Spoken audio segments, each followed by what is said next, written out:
সবাই ভাবে আমি খুব হাসি খুশি, কারণ আমি সব সময় হাসি মুখে থাকি। কিন্তু কেউ জানে না এই হাসির পিছনে লুকানো এক বিশাল যুদ্ধ।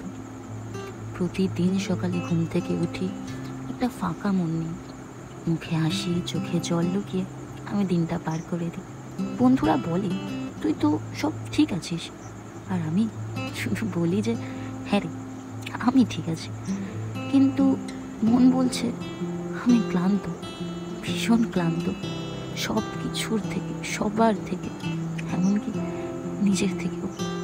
কখনো কখনো মন চায় কেউ একজন এসে বলুক, তুই একা নোস, আমি আছি তোর পাশে। কিন্তু সেই মানুষটা কখনো আসে না, আর আমি শুধু চুপ করে লড়ে যাই, একা, নিস্তব্ধে।